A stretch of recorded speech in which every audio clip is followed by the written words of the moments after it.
천년 넘게 로마의 명맥을 이어온 비잔티움. 하지만 이제 남은 건 거대한 성벽과 고립된 도시뿐입니다.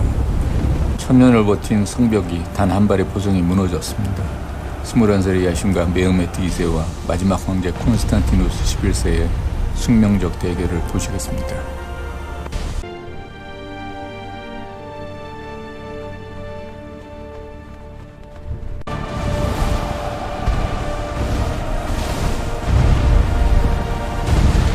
Not while I stand! 1453년 5월 29일 새벽 콘스탄티노폴리스의 하늘이 붉게 물들기 시작했습니다. 그 빛은 여명이 아니었습니다. 성벽 너머에서 타오르는 불길과 천년을 이어온 제국의 마지막 숨결이 뒤섞인 빛이었습니다. 이 도시를 처음 본 사람이라면 누구나 멈춰서서 숨을 삼켰다고 전해집니다. 보스포루스 해협과 마르마라해, 금강만이 세 방향에서 끌어안는 이 삼각형의 땅, 콘스탄티노폴리스는 단순한 도시가 아니었습니다. 그것은 하나의 세계였고 하나의 신앙이었으며 인류가 쌓아올린 가장 긴 문명의 증거였습니다. 그리스어로 바실레우사 폴리스, 즉 도시들의 여왕이라 불렸습니다. 아랍인들은 이 도시를 쿠스탄티니아라 부르며 예언자의 말씀을 떠올렸습니다. 무함마드가 언젠가 말했다고 전해지는 그 구절, 콘스탄티노폴리스는 반드시 정복될 것이다. 그 군주는 얼마나 훌륭한 군주이며 그 군대는 얼마나 훌륭한 군대인가. 수백 년 동안 이 예언은 이슬람 세계에서 성전의 불씨로 타올랐습니다. 그리고 이제 21세의 젊은 술탄이 그 불씨를 현실로 바꾸려 하고 있었습니다. 비잔티움 제국, 정확히는 동로마 제국은 서기 330년 콘스탄티누스 1세가 이 도시를 제국의 새 수도로 선포한 이후 1000년이 넘는 시간 동안 존속했습니다.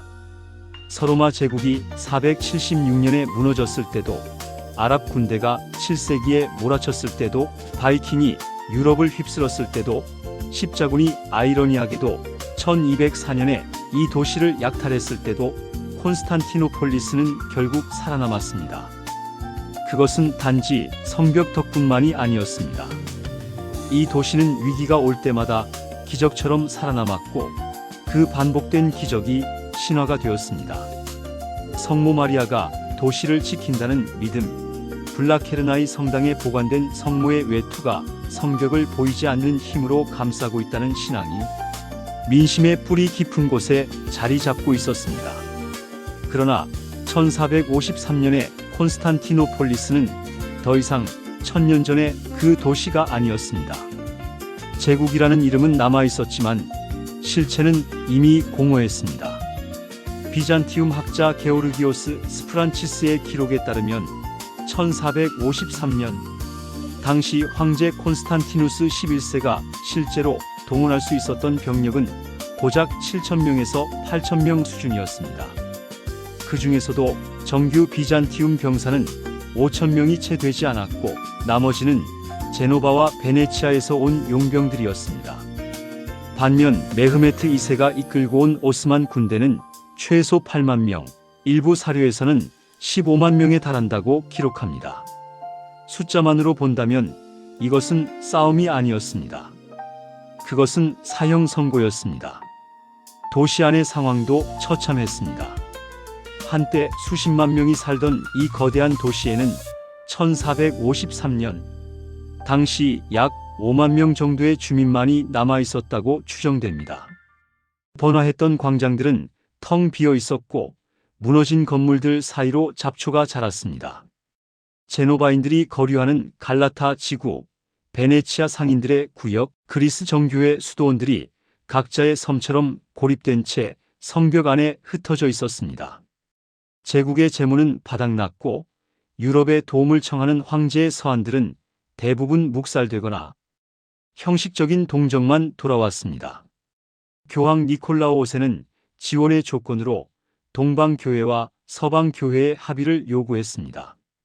하지만 콘스탄티노폴리스 시민들의 상당수는 차라리 오스만의 터번이 교황의 추기경 모자보다 낫다고 말할 만큼 서방 교회에 대한 반감이 깊었습니다. 정치적 절박함과 종교적 자존심 사이에서 황제는 찢겨 있었습니다.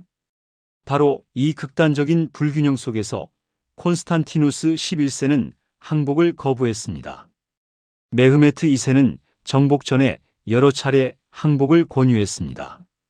안전한 퇴로를 보장하고 재산을 보호해 주겠다고 약속했습니다. 황제의 답변은 단호했습니다. 도시를 내어주는 것은 내 권한 밖의 일이라고. 이 대답은 단순한 자존심이 아니었습니다. 그것은 로마 황제로서 천년 제국의 마지막 계승자로서 역사 앞에 서야 하는 인간의 숙명적 선택이었습니다.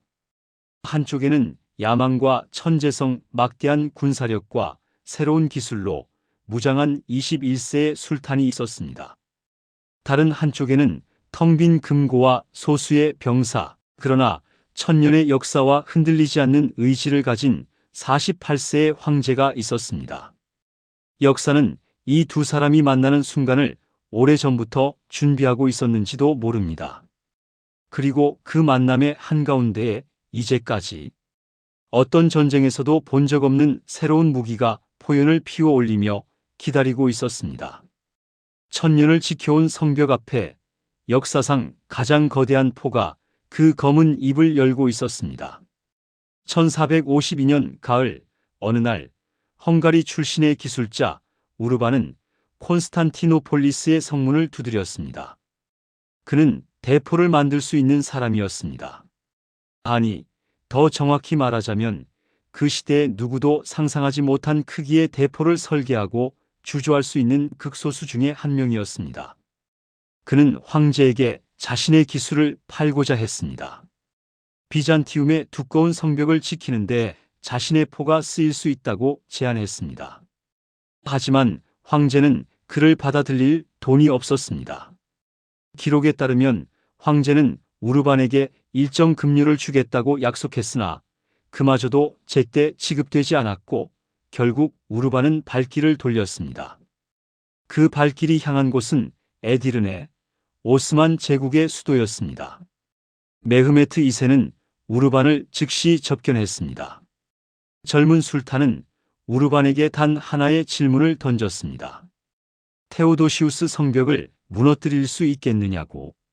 우르반의 대답은 명료했습니다. 바빌론의 성벽도 부술 수 있다. 메흐메트는 그 자리에서 우르반이 요구한 급료의 4배를 지급하겠다고 약속하고 필요한 모든 재료와 인력을 제공하겠다고 선언했습니다. 이것이 역사를 바꾼 거래의 순간이었습니다. 메흐메트 2세는 어린 시절부터 콘스탄티노폴리스에 집착했습니다. 그의 아버지 무라트 2세조차 이루지 못한 이 도시의 정복은 술탄 가문의 오랜 수건이었습니다. 메흐메트는 12살 무렵부터 그리스어와 라틴어를 배웠고 알렉산드로스 대왕의 전기를 탐독했으며 율리우스 카이사르의 원정을 머릿속에서 수없이 재현했다고 전해집니다.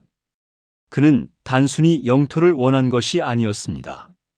그는 역사상 가장 위대한 정복자의 이름을 원했고 콘스탄티노폴리스는 그 이름을 완성시켜줄 유일한 도시였습니다. 1451년 아버지 무라트 2세의 죽음으로 다시 술탄의 자리에 오른 메흐메트는 즉시 콘스탄티노폴리스 정복을 위한 준비에 착수했습니다. 그는 먼저 보스포루스 해협을 장악하기 위해 루멜리 히사리 요새를 건설했습니다.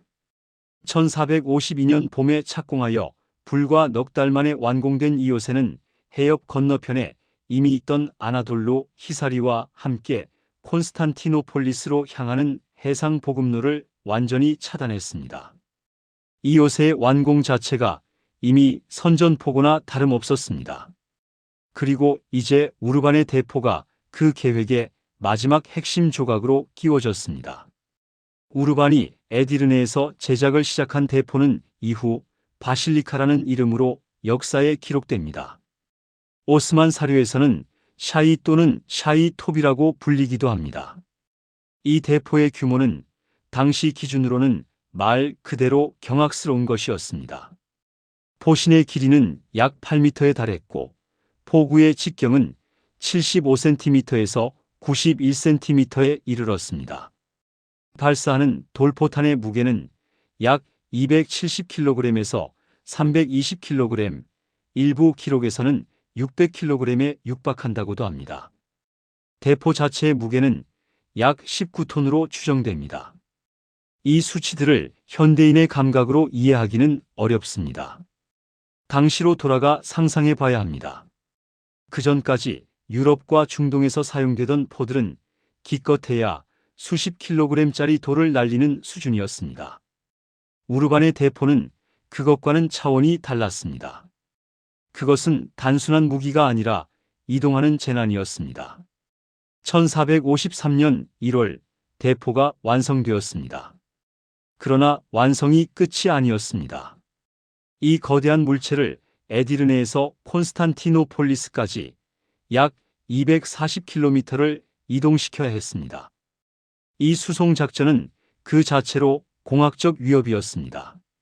오스만 제국의 기록과 이후의 연구에 따르면 대포를 운반하기 위해 황소 60마리와 수백 명의 인부가 동원되었습니다. 길을 미리 다지고 다리를 보강하며 포신이 통과할 수 있도록 나무 틀을 제작했습니다. 이 행진이 지나는 마을마다 사람들이 몰려나와 경악의 눈으로 바라봤다고 전해집니다. 그들이 본 것은 그저 커다란 포가 아니었습니다. 그들은 시대의 전환을, 중세에서 근대로 넘어가는 역사의 물리적 증거를 보고 있었습니다. 1453년 3월 말 오스만 군대는 콘스탄티노폴리스 앞에 집결했습니다. 메흐메트 2세는 육상으로 오는 병력과 해상으로 오는 함대를 동시에 지휘했습니다. 그가 테오도시우스 성벽 앞에 포진을 완료한 것은 4월 2일의 일이었습니다. 그리고 그로부터 3일 후인 4월 5일 메흐메트 2세는 직접 진영을 시찰하며 최후 결전의 시작을 선언했습니다. 4월 6일 바실리카가 처음 포성을 울렸습니다. 비잔티움 학자이자 역사가인 두카스의 기록에 따르면 그 소리는 콘스탄티노폴리스 성벽 안에 있던 모든 사람의 폐부를 흔들었다고 합니다. 여자들은 비명을 지르며 성당으로 달려갔고 노인들은 땅에 주저앉았습니다. 포성 자체의 충격파로 임신한 여성이 유산했다는 증언도 있습니다. 단 하나의 발사함이 도시 전체를 심리적으로 마비시킨 것입니다. 그러나 기술적 문제도 있었습니다. 바실리카는 한 발을 발사하고 나면 포신이 과열되어 식히는데 긴 시간이 필요했습니다. 어떤 기록에는 하루에 고작 7발을 발사했다고 전합니다.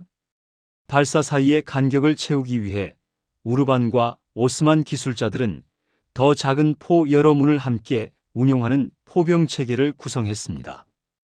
대포 하나가 쏘고 식는 동안 다른 포들이 그 빈자리를 메우는 방식이었습니다. 이것은 단순한 대포 하나의 이야기가 아니라 역사상 최초로 조직화된 포병 전술이 전장에 등장하는 순간이기도 했습니다. 바실리카의 포탄은 테오도시우스 성벽의 내성에 명중할 때마다 거대한 파열음과 함께 돌 조각들을 사방으로 튀겼습니다. 성벽이 조금씩 무너지기 시작했습니다. 그러나 비잔티움 수비대는 포기하지 않았습니다. 낮 동안 포탄이 뚫어놓은 성벽의 틈새를 밤이 되면 나무와 흙과 가죽을 채워 막았습니다. 당시 수비대의 지휘를 맡고 있던 제노바 용병 대장 조바니 주스티니아니 롱고는 이 보수 작업을 직접 지휘하며 병사들의 사기를 북돋았습니다. 그는 콘스탄티누스 11세의 절박한 요청을 받아들여 700명의 정예 제노바 병사를 이끌고 자원해서 이 도시에 온 사람이었습니다. 그의 존재는 수비대에게 실질적인 전투력 이상의 의미를 가졌습니다. 그는 포위된 도시에서 희망의 얼굴 같은 존재였습니다. 우르반의 운명은 비극적이었습니다. 그가 직접 만든 대포가 포위전이 한창이던 어느 날 발사 중에 폭발하는 사고가 발생했고 그 폭발로 우르반은 목숨을 잃었다는 것이 지배적인 설입니다. 정확한 날짜와 경위는 사료마다 다소 차이가 있지만 자신이 만든 무기에 의해 창조자가 희생되었다는 아이러니는 역사가들에게 깊은 인상을 남겼습니다. 바실리카가 울린 포성은 단순히 돌로 쌓은 성벽을 무너뜨린 것이 아니었습니다. 그것은 하나의 시대가 끝났음을 알리는 조종이었습니다. 중세 유럽의 성체 문명, 두꺼운 돌벽이 최고의 방어물이었던 천년의 전술 체계가 화약과 금속으로 만들어진 새로운 현실 앞에 무릎을 꿇은 순간이었습니다. 그 이후로 유럽의 군주들은 성을 쌓는 방식을 바꿔야 했고 전쟁의 개념 자체를 재정의해야 했습니다. 콘스탄티노폴리스는 아직 무너지지 않았습니다. 하지만 그 포성 안에는 이미 제국의 끝이 담겨 있었습니다. 7,000명의 수비대와 15만에 육박하는 공격군 사이의 격차만이 아니었습니다. 돌로 쌓은 성벽과 화약으로 만든 포 사이의 격차, 과거의 전쟁과 미래의 전쟁 사이의 격차가 그 포연 속에 선명하게 드러났습니다. 그리고 그 격차를 넘어 수비대는 여전히 버텼습니다. 무너진 성벽을 밤새 손으로 쌓아 올리며 내일을 기약했습니다. 역사는 때로 이렇게 불균형한 싸움 속에서 가장 눈부신 순간들을 만들어냅니다. 그리고 콘스탄티노폴리스 공방전은 아직 시작에 불과했습니다. 성벽을 처음 본 사람은 말문이 막혔다고 합니다. 오스만 군대가 콘스탄티노폴리스 앞에 처음 모습을 드러낸 1453년 4월 초 메흐메트 2세의 진영에 있던 병사들조차 저 멀리 지평선을 가득 채우며 서 있는 거대한 석조 구조물 앞에서 발걸음을 잠시 멈췄다는 기록이 있습니다. 두카스, 크리토블로스, 레오나르도 다 히오스 등 당대의 목격자들과 역사가들의 서술을 종합하면 테오도시우스 성벽은 그것을 처음 대면하는 모든 이에게 일종의 물리적 압도감을 안겼습니다. 그것은 단순한 건축물이 아니었습니다. 그것은 인간이 돌과 회반죽으로 빚어낸 의지의 결정체였습니다. 테오도시우스 성벽은 서기 413년에 완공되었습니다. 동로마 황제 테오도시우스 2세의 명으로 건축가 안테미오스가 설계를 주도했으며 당시 제국의 가장 선진적인 군사공학 기술이 총동원되었습니다.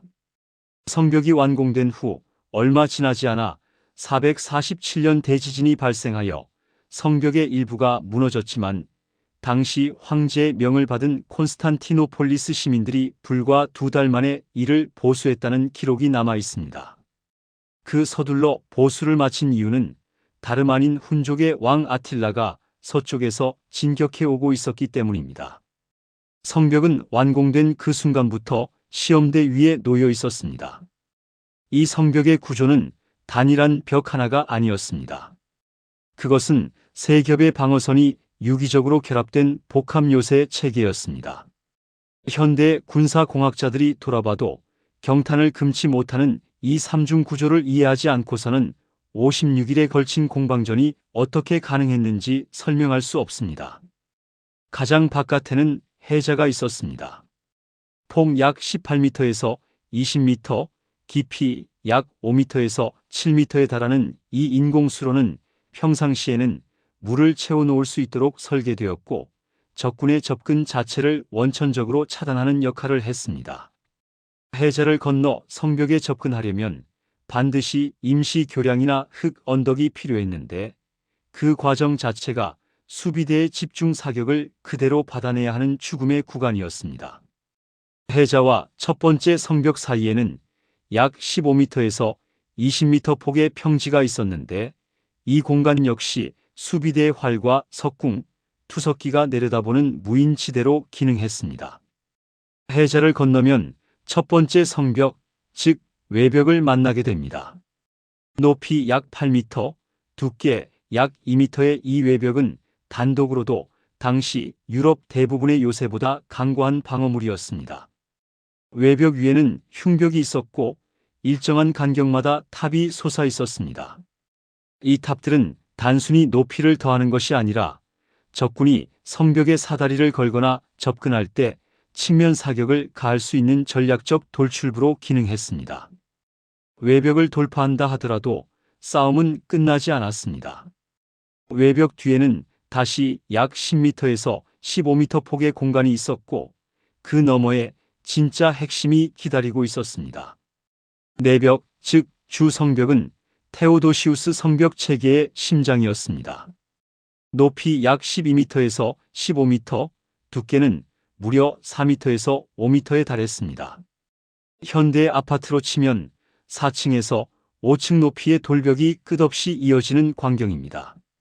이 내벽에는 약 55m에서 70m 간격으로 정사각형 또는 팔각형의 탑들이 배치되어 있었고 탑의 높이는 성벽보다 약 5m에서 6m 더 높았습니다. 이 탑들에서 수비대는 적군의 모든 움직임을 내려다보며 화살과 투석, 이후에는 화기를 쏘아댈 수 있었습니다. 내벽과 외벽의 탑들은 서로 엇갈리게 배치되어 있어 어느 방향에서 접근하든 반드시 복수의 탑에서 동시에 사격을 받도록 설계되었습니다. 이것은 단순한 건축이 아니라 정교하게 계산된 살상 체계였습니다. 전체 테오도시우스 성벽의 길이는 콘스탄티노폴리스의 육상측, 즉 서쪽 방면에 걸쳐 약 6.5km에 달했습니다. 도시의 삼각형 반도를 감싸는 해안 방어선까지 포함하면 전체 방어선의 길이는 훨씬 더 길어집니다. 마르마라해 쪽 해안선은 약 8km, 금강만 쪽 해안선은 약 7km에 이르렀습니다. 도시 전체를 둘러싼 방어선의 총 길이는 20km를 넘었습니다. 바로 여기서 수비대의 근본적인 문제가 드러납니다. 7,000명에서 8,000명의 병력으로 20km가 넘는 방어선을 지켜야 했습니다. 단순히 나누면 1km당 350명에서 400명이 배치되는 계산이 나옵니다. 실제로는 전략적 중요도에 따라 병력이 집중 배치되었지만 어느 구간이든 여유가 없었습니다.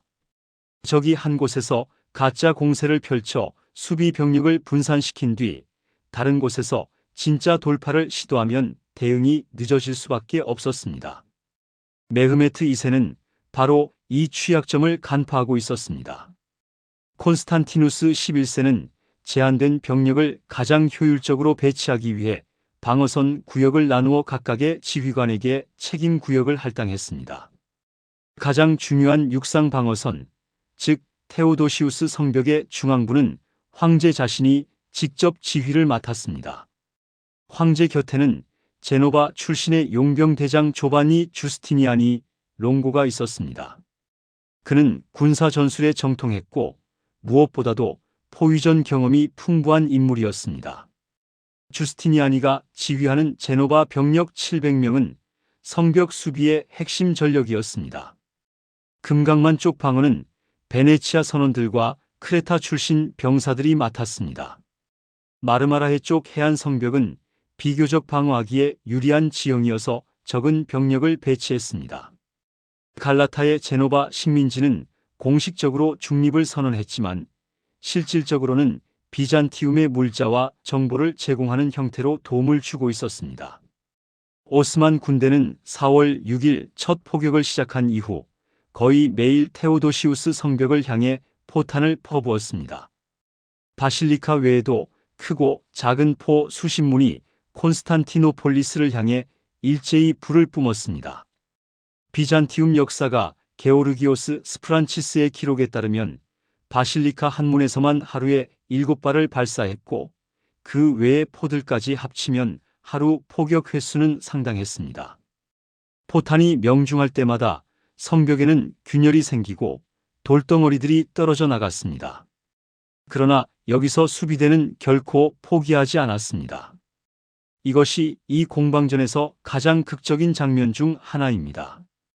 매일 밤 포격이 멈추면 수비대는 즉시 무너진 성벽의 보수 작업에 들어갔습니다.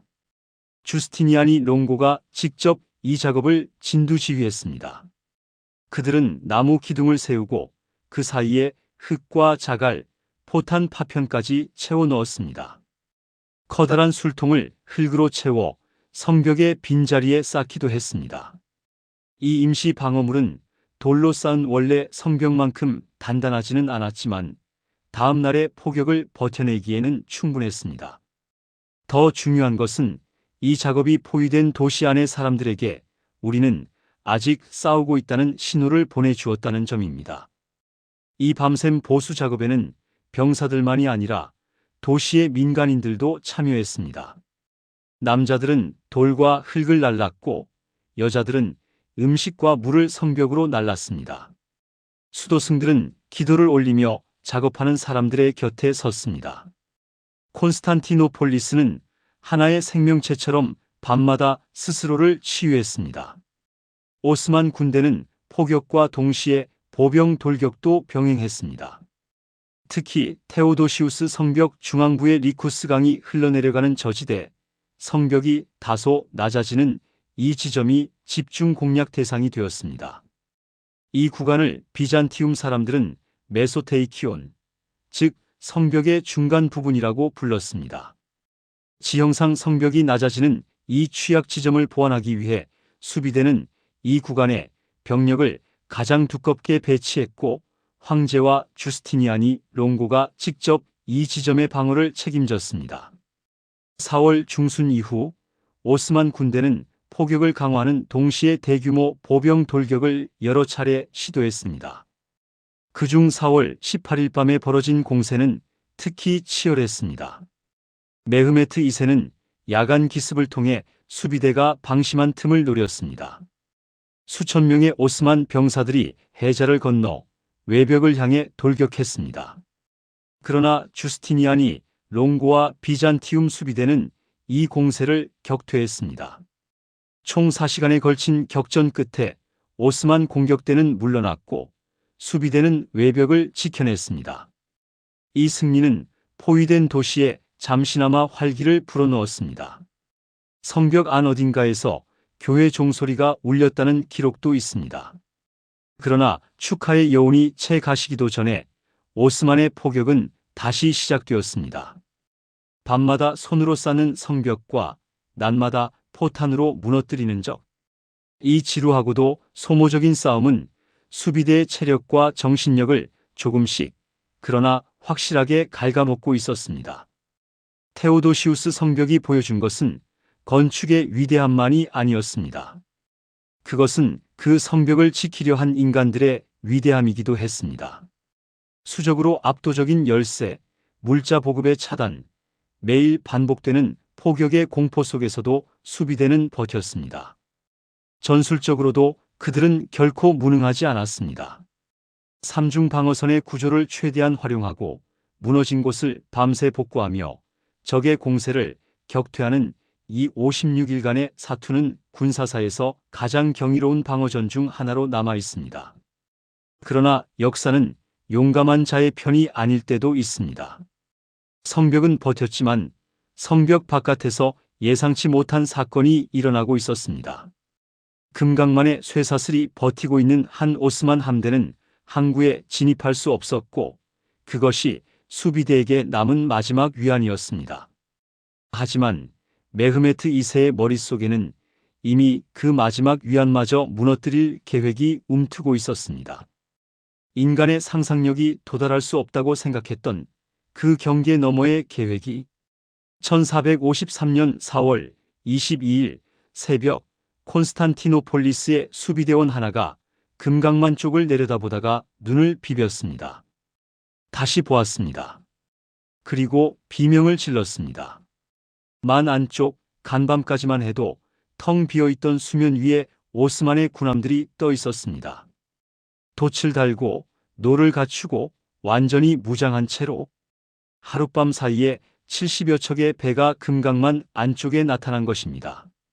그 배들이 어디서 왔는지 어떻게 왔는지 수비대 중 처음에는 아무도 이해하지 못했습니다.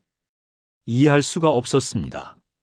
금강만의 입구에는 굵은 쇠사슬이 가로질러 있었고 그 쇠사슬은 밤새 아무도 건드리지 않았기 때문입니다. 그러나 메흐메트 2세는 쇠사슬을 건드리지 않았습니다. 그는 쇠사슬을 우회했습니다. 배를 바다가 아닌 육지로 옮겨서 이것이 역사상 가장 대담한 군사적 도박 중 하나로 기록되는 육상 함대 작전의 전말입니다. 상황을 이해하려면 금강만의 지리적 의미부터 파악해야 합니다. 금강만은 콘스탄티노폴리스의 북쪽을 감싸는 좁고 긴 만입니다. 길이 약 7km, 폭은 가장 넓은 곳이 약 750m에 달하는 이 천년 항구는 비잔티움에게 두 가지 의미를 가지고 있었습니다. 첫째, 해상 보급의 통로였습니다. 베네치아와 제노바 선박들이 이 만을 통해 도시에 식량과 무기를 공급할 수 있었습니다. 둘째, 금강만 쪽 해안 성벽은 육상 성벽에 비해 방어가 상대적으로 취약했기 때문에 이만이 적의 손에 들어가면 취약한 해안 방어선이 그대로 노출되는 치명적 문제가 생겼습니다. 비잔티움은 이를 잘 알고 있었기에 금강만 입구에 거대한 쇠사슬을 설치해 두었습니다. 이 쇠사슬은 갈라타 쪽 탑에서 콘스탄티노폴리스 쪽 탑까지 수면 위로 팽팽하게 걸쳐 있었으며 어떤 선박도 이 쇠사슬을 넘어 만 안으로 진입하는 것은 불가능했습니다. 4월 초 오스만 함대가 금강만 진입을 처음 시도했을 때 이 쇠사슬에 막혀 되돌아갔고 비잔티움 수비대와 베네치아 선박들은 그 오스만 함대에 큰 피해를 입혔습니다. 이후 오스만 함대는 금강만 입구 바깥 보스포루스 해협 쪽에 정박한 채 진입을 포기한 상태였습니다. 메흐메트 2세는 이 상황을 받아들이지 않았습니다. 그는 쇠사슬을 공격으로 뚫는 대신 완전히 다른 방법을 찾았습니다. 금강만 북쪽 갈라타 제노바 식민지 뒤편의 언덕 지형을 이용하는 것이었습니다. 갈라타 뒤편의 언덕을 넘으면 금강만의 안쪽 수면으로 내려갈 수 있었습니다. 쇠사슬이 막고 있는 만의 입구를 피해 배를 아예 육지 위로 끌어올려 언덕을 넘겨 만 안쪽으로 내려보낸다면 쇠사슬은 무용지물이 되는 것이었습니다. 문제는 배를 육지 위로 옮기는 것이 상식적으로는 불가능해 보인다는 점이었습니다. 군함 한 척의 무게는 수십 톤에 달합니다. 그것을 파도 없이, 물 없이 언덕 위로 끌어올려 반대편으로 내려보낸다는 발상은 당시의 기술 수준에서 허황된 꿈처럼 들렸습니다. 하지만 메흐메트 2세는 이 불가능을 공학으로 풀어냈습니다. 작전의 핵심은 미리 준비된 나무 레일 또는 통나무 구조물이었습니다. 오스만의 기술자들과 병사들은 갈라타 뒤편 언덕의 지형을 따라 기름을 바른 둥근 나무 통들 또는 판자들을 촘촘히 깔았습니다. 이른바 미끄럼판 또는 도르래 방식의 운반로를 언덕을 넘어 금강만 안쪽 수면까지 이어지도록 구축한 것입니다. 오스만 역사가 투르순 베그와 크리토블로스의 기록에 따르면 이 작전을 위해 수천 명의 인부와 병사, 수백 마리의 황소와 말이 동원되었습니다. 배의 돛대를 눕히고 키를 고정하고 선체 아래에 나무 썰매 같은 구조물을 댄 뒤 밧줄과 도르래 그리고 수천 명의 인력으로 배를 끌어올리기 시작했습니다. 이 작전이 수행된 것은 4월 21일 밤에서 22일 새벽 사이였습니다. 메흐메트 2세는 이 작업이 비밀리에 이루어지도록 철저히 통제했습니다.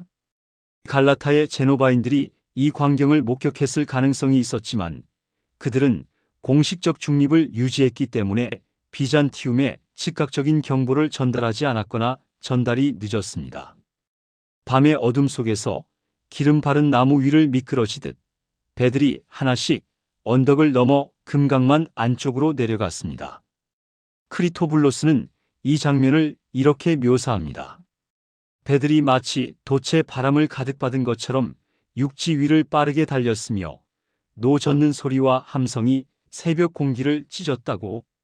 일부 배에는 실제로 돛을 달고 북을 울리는 병사들을 태워 심리적 효과를 극대화했다는 기록도 있습니다. 총 70여 척에서 80여 척의 소형 군함이 이 방법으로 금강만 안쪽으로 옮겨졌습니다. 대형 전함이 아닌 비교적 작은 갤리선과 수송선 위주였지만 금강만 안에 오스만 함대가 존재한다는 사실 자체가 전략적으로 결정적인 변화를 의미했습니다. 날이 밝자 콘스탄티노폴리스 수비대는 이 광경을 목격하고 충격에 빠졌습니다. 역사가 두카스는 이 장면을 목격한 비잔티움 사람들의 반응을 기록하면서 그들 중 일부는 오스만이 마법을 사용한 것이라고 생각했다고 전합니다. 쇠사슬은 분명히 끊어지지 않았고 누구도 배들이 만 안으로 들어오는 것을 보지 못했는데 배들이 그곳에 있었으니까요.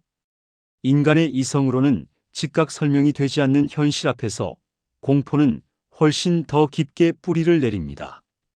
이 충격이 가라앉기도 전에 콘스탄티누스 11세와 수비대 지휘부는 긴급 대책회의를 열었습니다. 결론은 하나였습니다.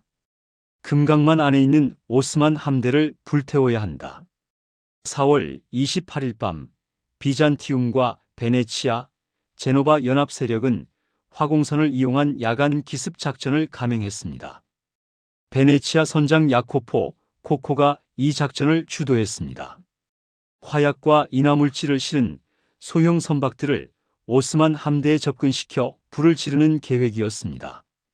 그러나 이 작전은 실패로 돌아갔습니다. 오스만 쪽이 이미 기습 계획을 사전에 포착하고 있었다는 설이 유력합니다. 갈라타의 제노바인 중 누군가가 작전 정보를 흘렸다는 의혹이 있었습니다.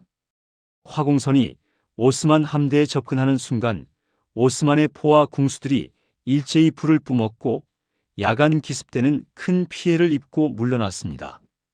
베네치아 선원과 제노바 선원 수십 명이 포로로 잡혔습니다. 메흐메트 2세는 이 포로들을 성벽이 보이는 자리에서 처형하라고 명령했습니다. 콘스탄티누스 11세는 이에 맞서 성벽 위에서 오스만 포로들을 처형하는 것으로 응수했습니다. 양측의 분노와 잔혹함이 고조되고 있었습니다. 금강만에 오스만 함대가 자리 잡은 결과는 전략적으로 즉각 나타났습니다. 수비대는 이제 금강만 쪽 해안 성벽에도 상당한 병력을 배치해야 했습니다. 그전까지 비교적 안전하다고 여겨지던 해안 방어선에도 긴장이 흘렀고 육상 방어선에 집중되어 있던 병력 일부를 분산시켜야 했습니다. 7,000명에서 8,000명 사이로 추정되는 전체 수비 병력은 이미 얇게 펼쳐져 있었는데 이제 그 얇은 선이 더 넓게 늘어나게 된 것입니다. 수비대의 모든 지점이 동시에 위협받는 상황. 이것이 메흐메트 2세가 원하던 그림이었습니다. 그러나 이 작전의 진정한 파괴력은 군사적인 것보다 심리적인 것에 있었습니다.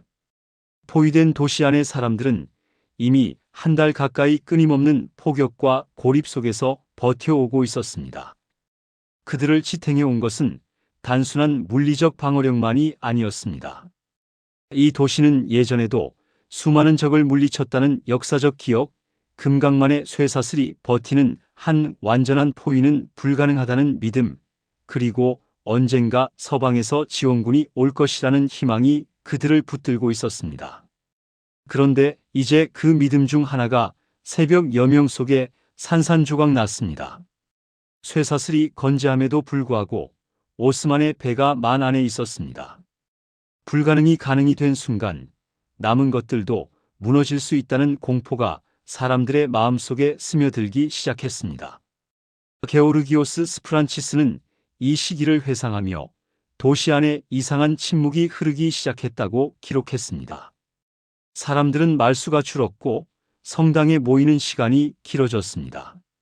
처음에는 분노로, 다음에는 굳은 결의로 대응하던 사람들이 이제는 체념과 신앙 사이 어딘가에 서 있었습니다.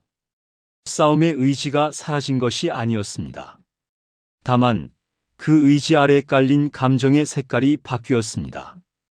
희망에서 각오로, 기대에서 헌신으로.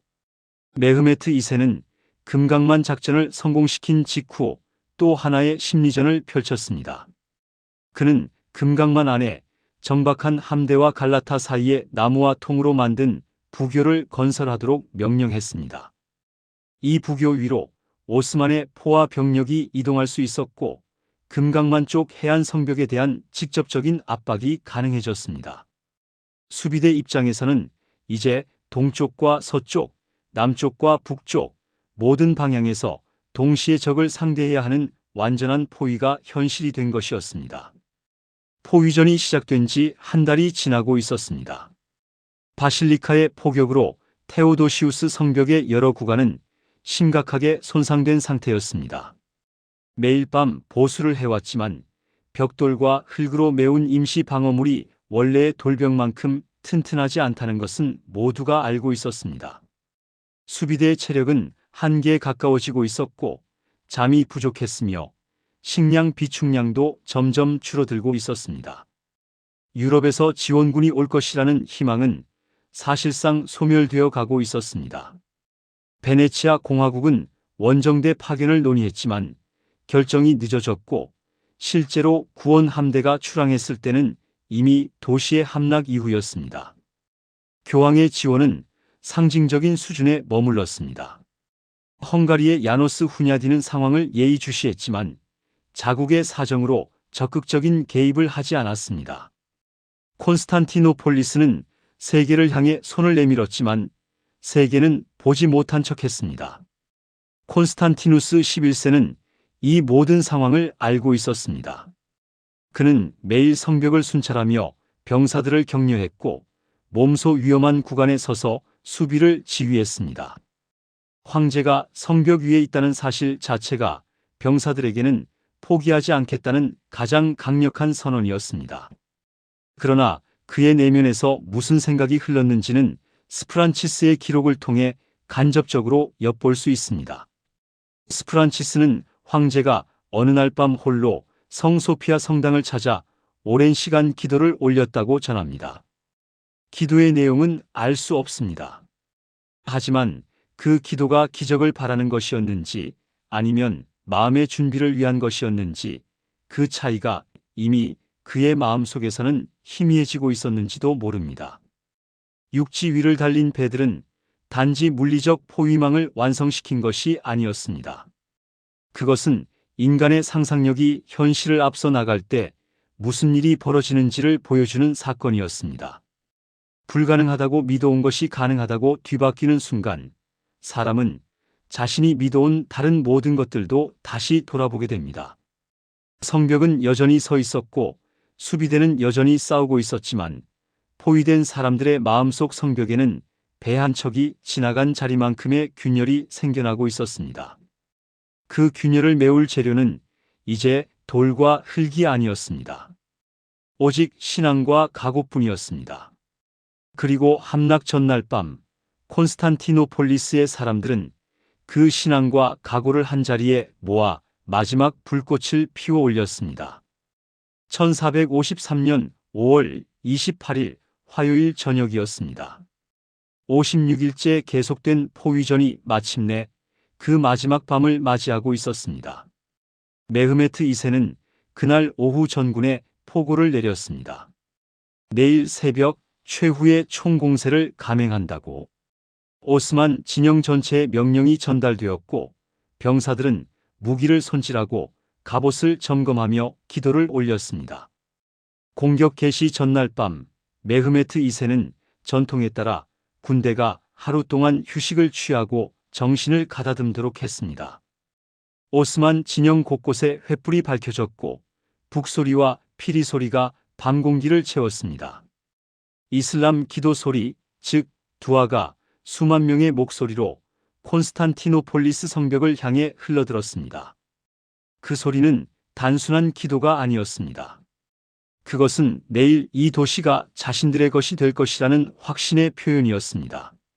성벽 안에서 그 소리를 들은 사람들의 심정이 어떠했을지 말로 표현하기 어렵습니다. 콘스탄티누스 11세는 그날 저녁 일찍부터 움직이기 시작했습니다. 그는 먼저 말을 타고 성벽 전 구간을 순찰했습니다. 병사들에게 말을 걸고 이름을 불러주고 손을 잡았습니다.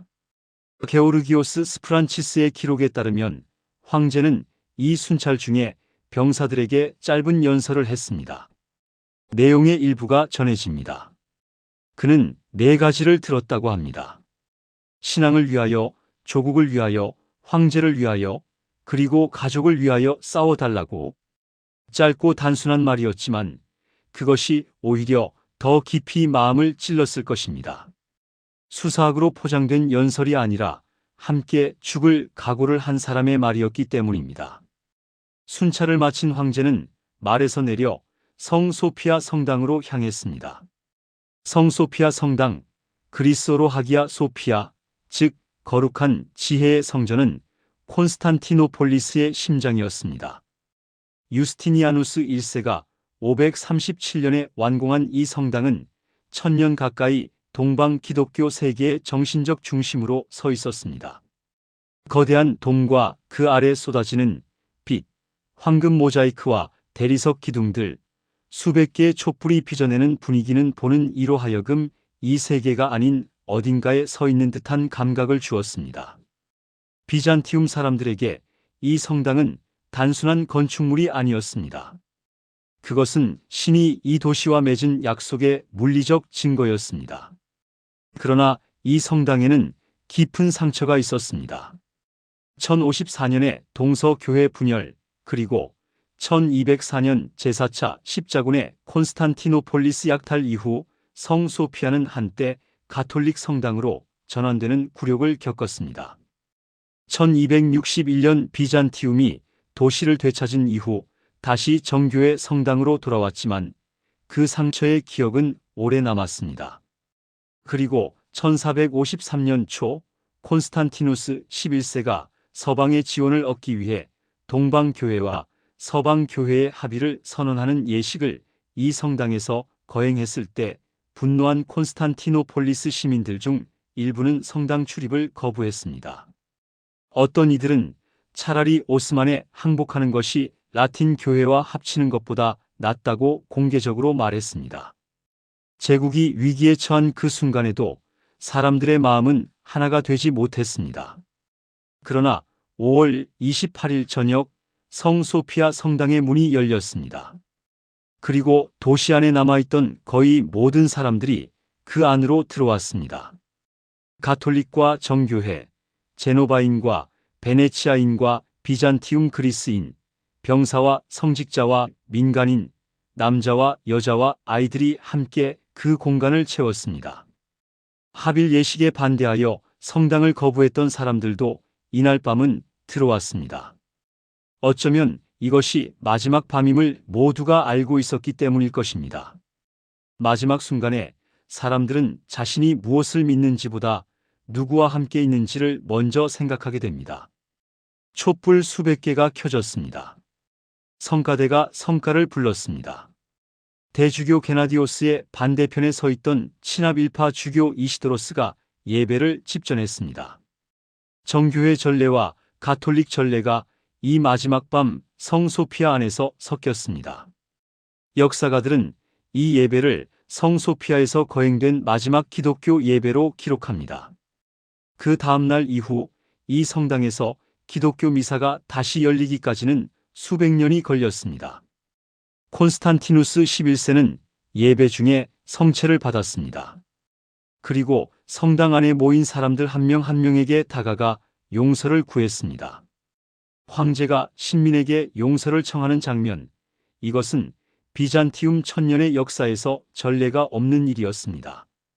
황제는 자신이 이 제국과 이 도시와 이 사람들을 끝까지 지키지 못하게 된 것에 대해 황제로서가 아닌 한 인간으로서 용서를 청했습니다.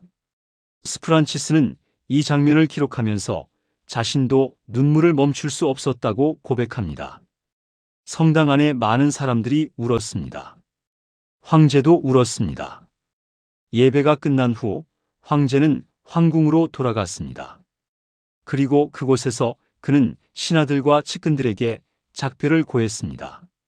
스프란치스는 이 작별 장면을 직접 목격한 인물로 그의 기록이 남아 있습니다.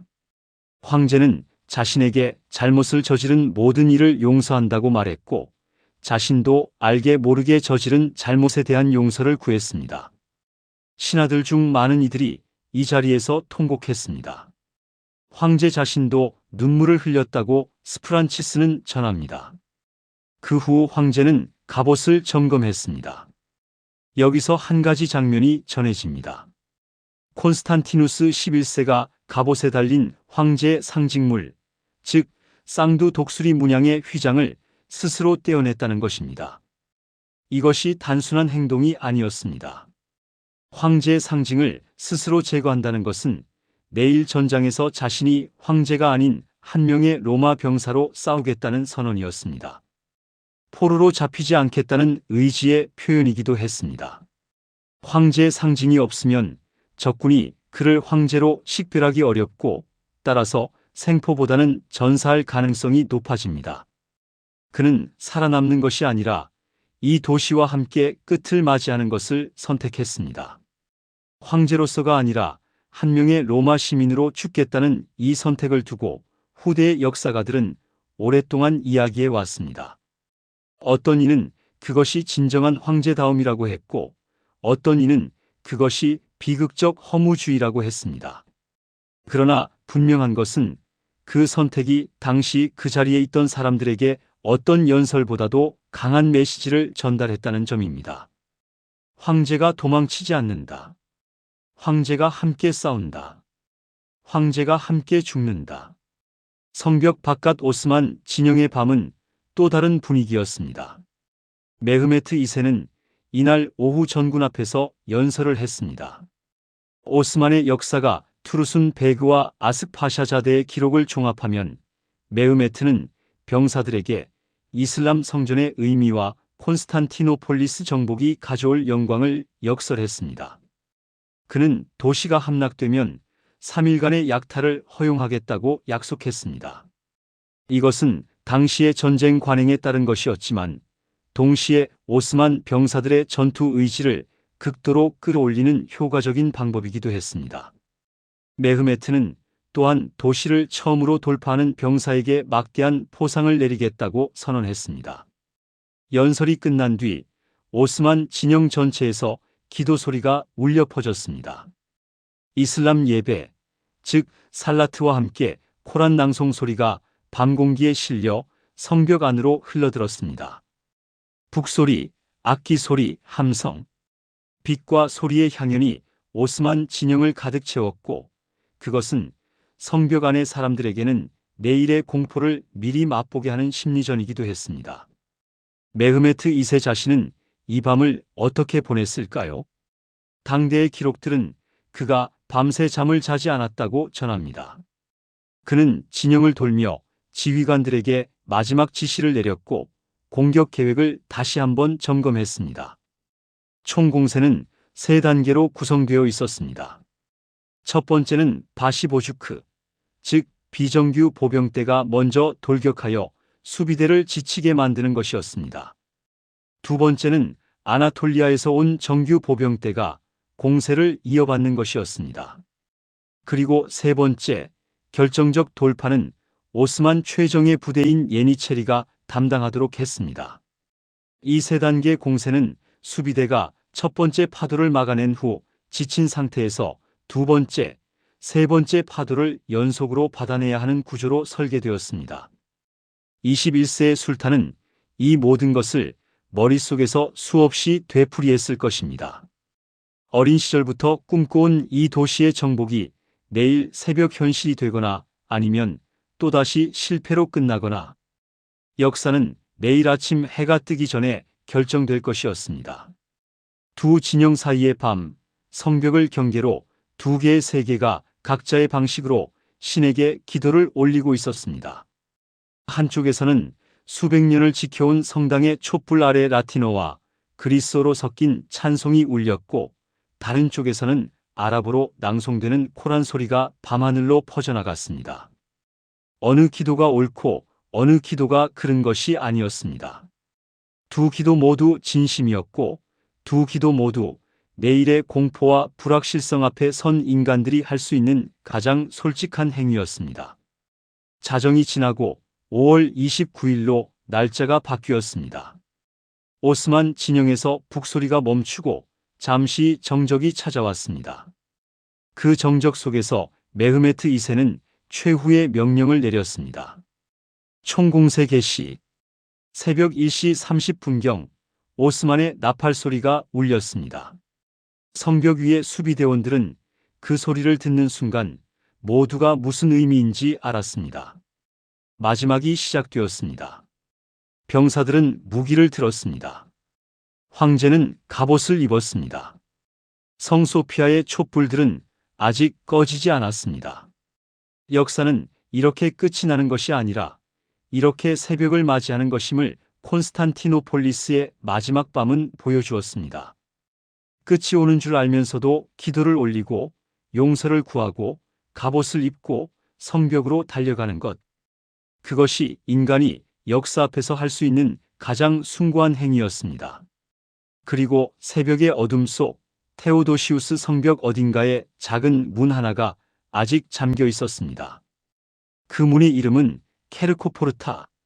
아무도 눈여겨보지 않던 그 작은 문이 이 모든 것을 결정할 것이라는 사실을 그 밤 아무도 알지 못했습니다. 새벽 1시 30분 오스만의 나팔 소리가 밤 공기를 갈랐습니다.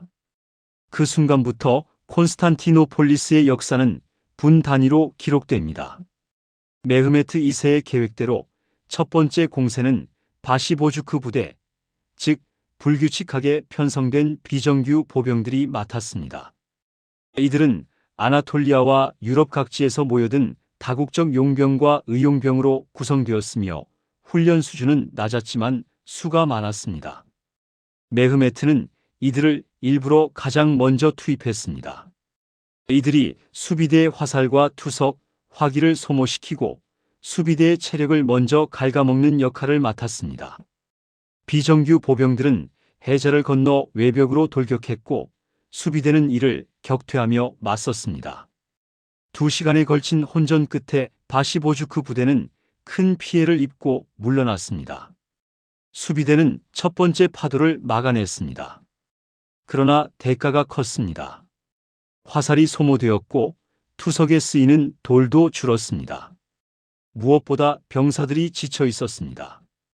56일간의 포위 끝에 맞이한 총공세, 그 첫 번째 파도를 막아낸 것만으로도 기적에 가까운 일이었습니다.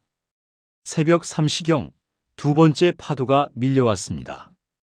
이번에는 아나톨리아 정규 보병들이었습니다. 더 잘 훈련되고 더 잘 무장된 이 부대는 바시보주크가 시도했던 것과 같은 구간에 다시 집중 공세를 펼쳤습니다. 특히 리쿠스 강 저지대의 메소테이키온 구간, 성벽이 상대적으로 낮아지는 이 취약 지점에 공세가 집중되었습니다. 조반니 주스티니안이 롱고와 콘스탄티누스 11세가 직접 이 구간의 방어를 지휘했습니다. 지친 수비대는 필사적으로 버텼습니다. 그 혼전 중에 비극이 발생했습니다.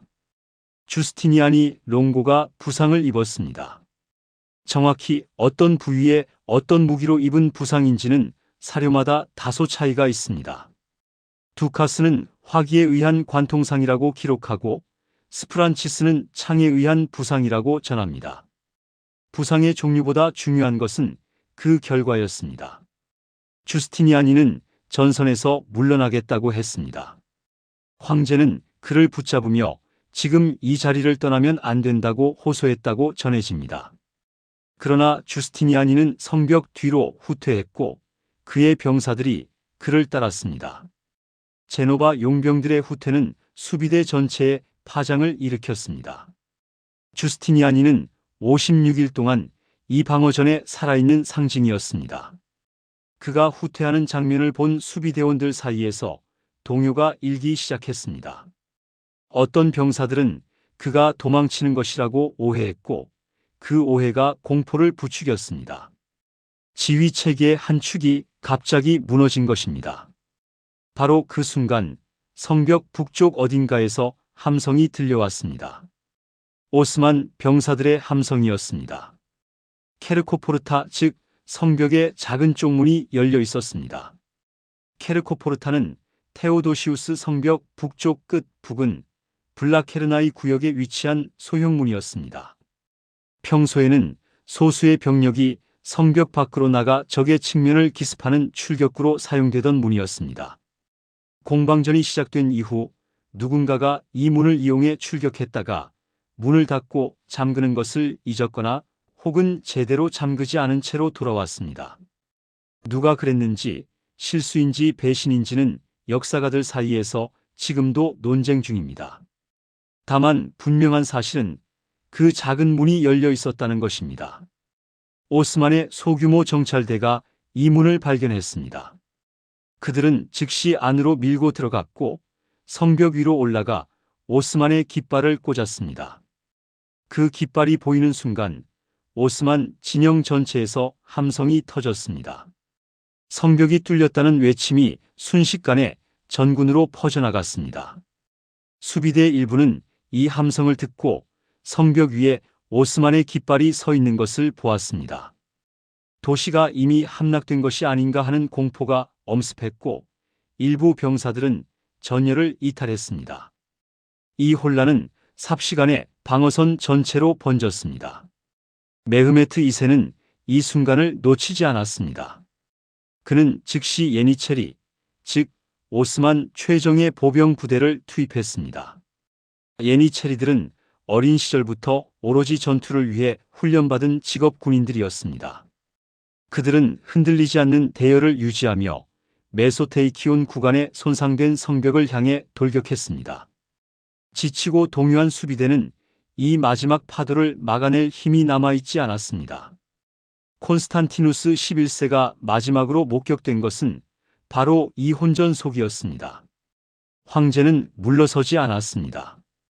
그는 성벽 앞에서 계속 싸웠다고 전해집니다. 스프란치스는 황제의 최후를 직접 목격하지 못했고 그의 기록도 전문에 의존합니다. 황제의 시신은 끝내 확인되지 않았습니다. 오스만의 기록에도 비잔티움의 기록에도 황제의 사망을 직접 확인했다는 증언은 없습니다. 다만 그가 살아서 포위망을 빠져나갔다는 기록도 없습니다. 후대에 전해지는 이야기에서 황제는 갑옷에 황제 표시를 뗀 채 한 명의 병사로서 오스만 병사들의 물결 속으로 사라졌다고 합니다. 1453년 5월 29일 오전 중으로 콘스탄티노폴리스는 함락되었습니다. 1123년간 이어진 동로마 제국이 막을 내렸습니다. 메흐메트 2세는 그날 오후 직접 말을 타고 도시 안으로 입성했습니다. 그는 성 소피아 성당으로 향했고 그곳에서 이슬람 기도를 올렸습니다. 성당은 모스크로 전환되었습니다. 수백 개의 촛불이 타오르던 그 공간에 이제 다른 언어의 기도가 울려 퍼지기 시작했습니다. 메흐메트는 약속대로 3일간의 약탈을 허용했습니다. 도시 곳곳에서 약탈과 폭력이 자행되었고 수천 명의 시민이 노예로 끌려갔습니다. 그러나 메흐메트는 3일이 지난 후 약탈을 금지시켰고 도시의 물리적 파괴를 최소화하려 했습니다. 그는 이 도시를 단순히 정복한 것이 아니라 자신의 제국의 새 수도로 삼으려 했기 때문입니다. 실제로 콘스탄티노폴리스는 이후 오스만 제국의 수도 이스탄불이 됩니다. 그러나 이 함락이 단순한 하나의 도시, 하나의 제국의 종말에 그쳤다면 역사는 이 사건을 이토록 오래 기억하지 않았을 것입니다. 콘스탄티노폴리스의 함락은 하나의 세계가 닫히면서 동시에 다른 세계의 문을 여는 사건이었습니다. 도시가 함락되기 전으로 콘스탄티노폴리스에 있던 비잔티움의 학자들과 철학자들, 신학자들이 서쪽으로 탈출하기 시작했습니다. 그들은 빈손으로 떠나지 않았습니다. 1000년 동안 비잔티움이 보존해온 고대 그리스와 로마의 문헌들, 플라톤과 아리스토텔레스의 원전, 수학과 천문학과 의학의 고전들을 들고 갔습니다. 서유럽 중세 세계는 이미 7세기에서 8세기 이후 이 문헌들의 상당 부분을 잃어버리거나 접근하기 어려운 상태였습니다. 비잔티움은 그 보고를 1000년 동안 유지해왔고 이제 그 지식이 이탈리아로 쏟아져 들어갔습니다. 게오르기오스 게미스토스 플레토는 이미 1438년 피렌체 공의회에 참석하며 플라톤 철학을 서방 세계에 소개한 인물이었습니다. 그의 영향을 받은 코시모 데 메디치는 피렌체에 플라톤 아카데미를 설립했습니다. 베사리온 추기경은 수많은 그리스 필사본을 이탈리아로 가져와 후일 베네치아의 마르치아나 도서관에 기초를 놓았습니다. 요하네스 아르기로플로스는 피렌체와 로마에서 그리스 철학을 가르쳤고 그의 강의를 들은 이탈리아 인문주의자들이 르네상스의 지적 토대를 쌓았습니다. 이것이 콘스탄티노폴리스 함락과 르네상스의 연결고리입니다. 물론 르네상스는 1453년 이전부터 이미 이탈리아에서 싹트고 있었습니다. 단테, 페트라르카, 보카치오로 이어지는 흐름이 이미 14세기부터 존재했습니다. 그러나 1453년 이후 비잔티움 학자들의 대거 이주는 이 흐름에 강력한 연료를 부어넣었습니다.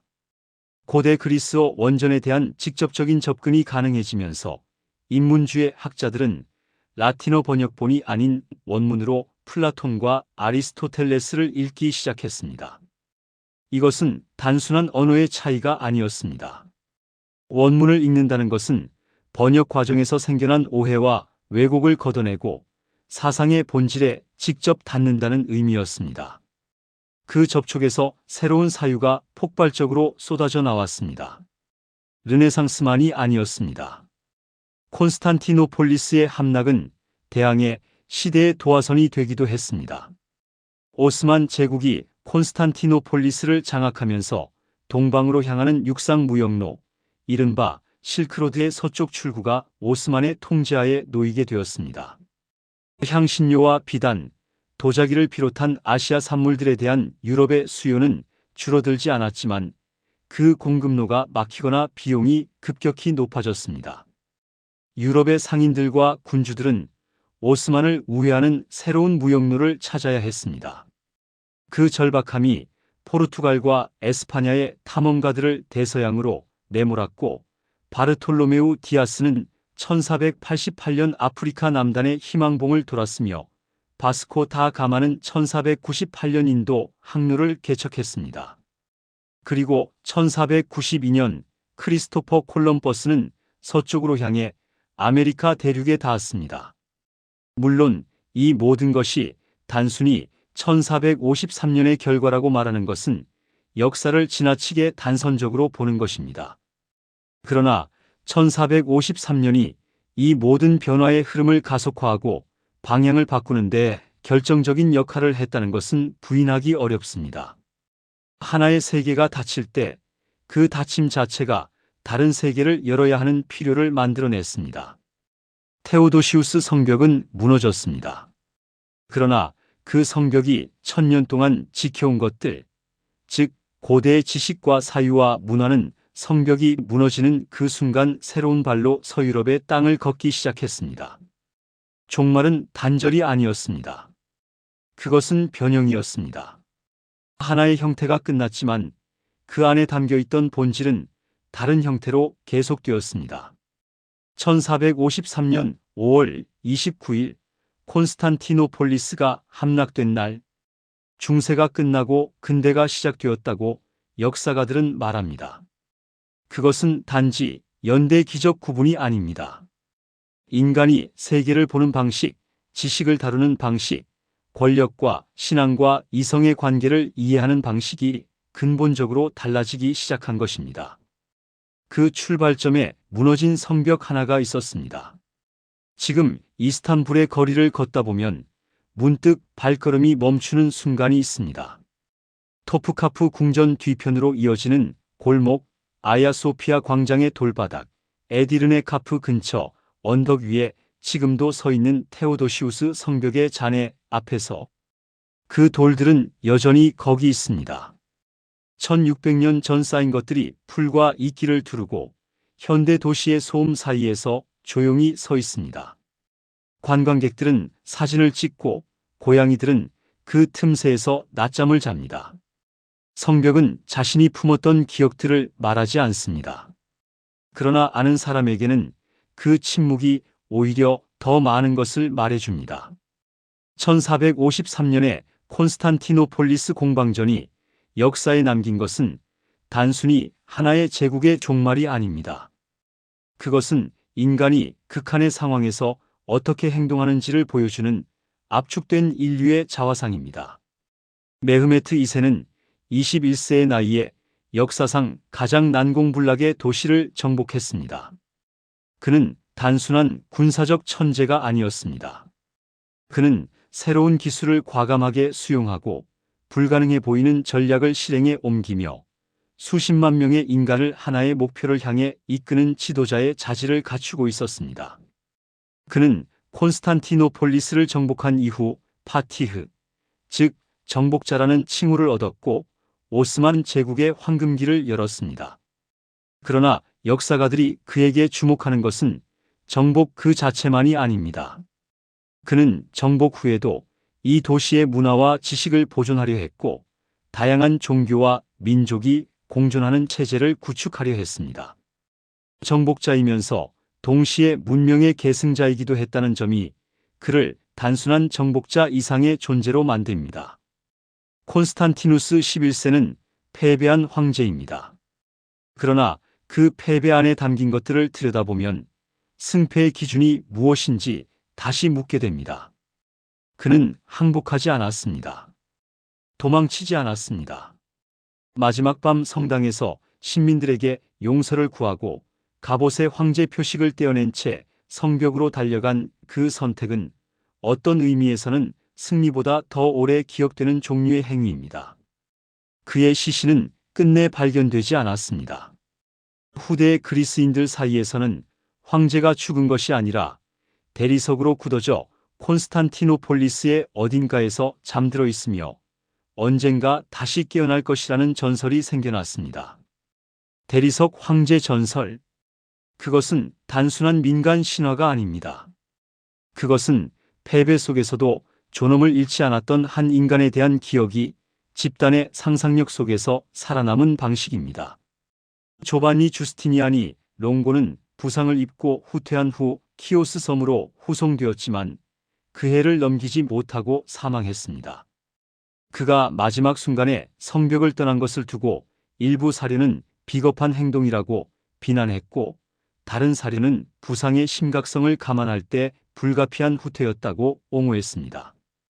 어느 쪽이든 그가 56일 동안 불굴의 의지로 방어를 이끌었다는 사실은 지워지지 않습니다. 우르바는 자신이 만든 대포의 포성이 아직 울리는 동안 세상을 떠났습니다. 그가 처음 콘스탄티노폴리스의 문을 두드렸을 때 역사가 다른 방향으로 흘렀더라면 어떻게 되었을까 하는 질문은 지금도 흥미롭습니다. 만약 비잔티움이 그에게 충분한 보상을 지급했다면 바실리카는 성벽을 지키는 데 쓰였을까요? 역사에는 이런 아슬아슬한 가정들이 무수히 많습니다. 그러나 역사는 그 가정들을 허용하지 않습니다. 우르바는 돈을 주는 쪽을 택했고 그 선택이 세계를 바꾸었습니다. 1453년이 오늘날에 남긴 교훈은 무엇일까요? 이 질문은 쉽게 답하기 어렵습니다. 그리고 어쩌면 쉽게 답해서는 안 되는 질문일지도 모릅니다. 역사를 단순한 교훈의 저장소로 환원하는 것은 그 안에 담긴 인간들의 복잡성을 지우는 일이기 때문입니다. 다만 이것은 말할 수 있습니다. 테오도시우스 성벽은 돌로 쌓은 것이었지만 그것을 56일 동안 지탱한 것은 돌이 아니었습니다. 그것을 지탱한 것은 7,000명의 사람들이 매일 밤 무너진 성벽을 손으로 다시 쌓으며 보낸 시간이었고 마지막 밤 성 소피아 성당의 촛불 아래 함께 기도를 올린 목소리들이었으며 황제가 갑옷의 표식을 떼며 내린 조용한 결심이었습니다. 성벽은 무너졌지만 그것을 지키려 한 인간들의 행위는 무너지지 않았습니다. 그 행위들이 역사 속에 남아 지금 이 이야기가 되었습니다.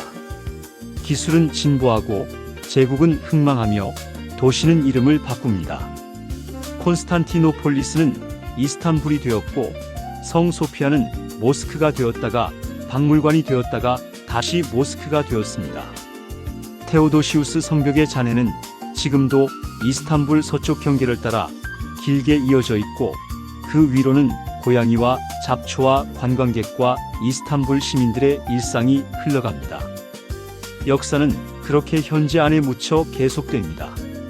1453년의 메아리는 아직 울리고 있습니다. 성벽이 무너진 자리에서 배가 산을 넘은 그 언덕에서 마지막 촛불이 꺼진 성당의 돔 아래에서 그 메아리를 듣는 것은 단순히 과거를 돌아보는 것이 아닙니다. 그것은 인간이 무엇을 만들고 무엇을 지키고 무엇을 이루며 그 이름 속에서 어떻게 다시 시작하는지를 이해하는 일입니다. 하나의 세계가 닫힐 때 다른 세계가 열립니다. 그것이 1453년이 우리에게 남긴 가장 오래된, 가장 단순한, 그리고 가장 무거운 진실입니다.